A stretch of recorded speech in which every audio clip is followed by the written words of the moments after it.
21वीं सदी में समाज और व्यक्तियों की स्थिति को किसी ने बहुत ही सटीक तरीके से वर्णित किया है, जिन्होंने हमारे समय के विरोधाभासों को उजागर किया। ये वो समय है जब हमारे पास आलीशान घर और दोहरी आय है, लेकिन साथ ही तलाक के मामलों में भी वृद्धि हो रही है। हम ऊंची इमारतों के युग में जी रहे हैं, लेकिन हमारे चरित्र उतने ही नीचे गिर गए हैं। हमारे राजमार्ग चौड़े हैं, लेकिन हमारे दृष्टिकोण संकुचित हो गए हैं। हमने चांद तक का सफर तय कर लिया है, लेकिन अपने पड़ोसी से मिलने के लिए सड़क पार करना हमारे लिए मुश्किल हो जाता है। हमने परमाणु की असीम शक्ति को तोड़ दिया है, लेकिन हमारे पूर्वाग्रहों को तोड़ने में असमर्थ हैं। इन विरोधाभासों की सूची लंबी है, जो 21वीं सदी के मानव और समाज की स्थिति का सारांश है। संक्षेप में, ये वो समय है जहां हमारे शो विंडो में बहुत कुछ दिखाने के लिए है, लेकिन स्टॉक में बहुत कम है। यह वो समय है जब हमारे स्मार्टफोन तो स्मार्ट हो रहे हैं, लेकिन हमारी बातचीत बेकार हो रही है। हम स्वाइप करके प्यार ढूंढते हैं, लेकिन गहरे रिश्तों को नजरअंदाज कर देते हैं। इस डिजिटल युग में हमने मल्टीटास्किंग की कला में महारत हासिल कर ली है, लेकिन वास्तव में ध्यान केंद्रित करने की क्षमता खो दी है। हमारे पास सोशल मीडिया पर हजारों दोस्त हैं, फिर भी हम पहले से ज्यादा अकेला महसूस करते हैं। हमने बाहरी अंतरिक्ष को जीत लिया है, लेकिन अक्सर अपने ही मन में खोए रहते हैं। हम अपने ऑनलाइन प्रोफाइल को संवारने में ज्यादा समय बिताते हैं, जबकि वास्तविक जीवन के व्यक्तित्व को संवारने में कम।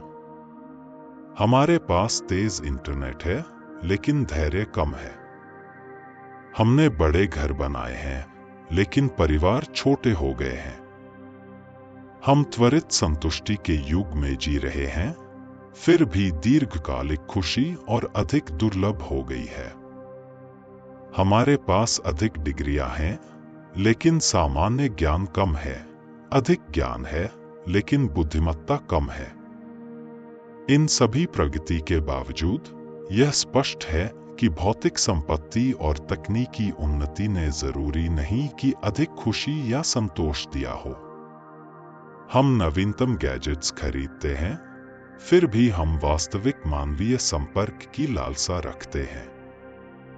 हम संपत्ति इकट्ठा करते हैं, लेकिन अक्सर साधारण खुशियों और सार्थक अनुभवों की समृद्धि को मिस कर जाते हैं। जीवन का सार हमारे बैंक खातों के आकार से नहीं मापा जा सकता, बल्कि हमारे रिश्तों की गहराई, दिए गए और प्राप्त किए गए प्यार और दूसरों पर किए गए सकारात्मक प्रभाव से मापा जाता है। हमें याद रखना चाहिए कि पैसा बहुत सारी चीजें खरीद सकता है, लेकिन वे चीजें नहीं खरीद सकता जो वास्तव में महत्वपूर्ण हैं: मन की शांति, प्यार, स्वास्थ्य और खुशी। तो हमें अपने लक्ष्यों को पुनर्विचार करने और अपने जीवन को फिर से डिजाइन करने का एक सचेत प्रयास करना चाहिए। हमें इस पर ध्यान केंद्रित करना चाहिए कि क्या वास्तव में हमें खुश और संतुष्ट करता है। हमें अनुभवों को संपत्ति से, लोगों को चीजों से और उद्देश्य को लाभ से अधिक मूल्य देना चाहिए। बिल गेट्स, शायद इस धरती पर दूसरे सबसे धनी व्यक्ति, ने अपनी पुस्तक business at the speed of thought में वर्णन किया है कि कैसे एक हाई स्कूल ड्रॉप आउट उनके जैसा दुनिया का सबसे अमीर व्यक्ति बना। वे अपनी सफलता का श्रेय 3 चीजों को देते हैं: दृढ़ संकल्प, गहन मेहनत और दूसरों के विचारों की स्वीकृति। जैसा कि बिल गेट्स ने कहा, सफलता का रहस्य न केवल कड़ी मेहनत और दृढ़ संकल्प में है, बल्कि नए विचारों को स्वीकारने और अपनाने की इच्छा में भी है। अपने मन को खुला और दिल को ग्रहणशील रखकर हम लगातार विकसित और सुधार कर सकते हैं, न केवल अपने लाभ के लिए बल्कि समाज की भलाई के लिए भी। अपने जीवन के लक्ष्यों को पुनः डिजाइन करने के लिए आज शाम बैठें और 2 सूचियां बनाएं।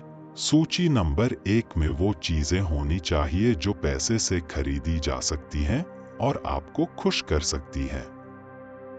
सूची नंबर 2 में वो चीजें होनी चाहिए जो पैसे से नहीं खरीदी जा सकती लेकिन आपको खुश रहने के लिए जरूरी है। एक आलीशान कार, एक बड़ा घर, विश्व भ्रमण, आराम, ये वो चीजें हैं जो पैसे से खरीदी जा सकती हैं और आपको खुश कर सकती हैं। हालांकि ऐसी हजारों चीजें हैं जो पैसे से नहीं खरीदी जा सकती लेकिन आपके सुख के लिए आवश्यक है।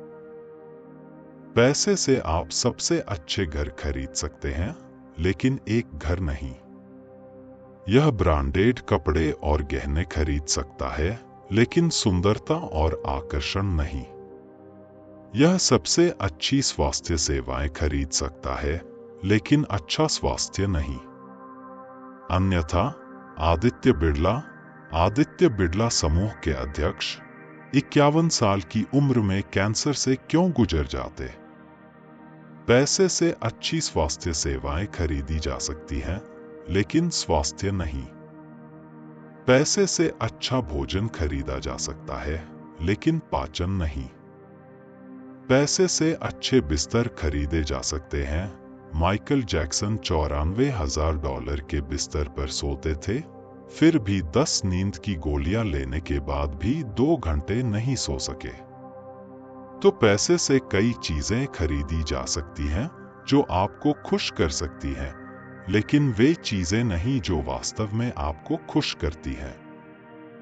अपने जीवन में पैसे की शक्ति और प्रभाव को कम करें। यह जरूरी है और यदि सही तरीके से उपयोग किया जाए तो यह समाज की मदद कर सकता है। लेकिन इसके प्रति मोहित न हो। पैसे के प्रति अत्यधिक आसक्ति आपके मन को इतना अधिक प्रभावित कर सकती है और आपके समय को इतना खा सकती है कि आप जीवन के अन्य खूबसूरत पहलुओं की सराहना नहीं कर पाएंगे। अंत में आइए हम भौतिक को सार्थक, तकनीकी को व्यक्तिगत और मौद्रिक को नैतिक के साथ संतुलित करने का प्रयास करें। ऐसा करके हम एक ऐसा जीवन बना सकते हैं जो न केवल सफल हो बल्कि गहराई से संतोषजनक और समृद्ध भी हो। आइए हम केवल अपने लिए नहीं बल्कि सामूहिक भलाई के लिए जिएं, यह सुनिश्चित करते हुए कि हमारी विरासत प्यार, दया और सकारात्मक बदलाव की हो।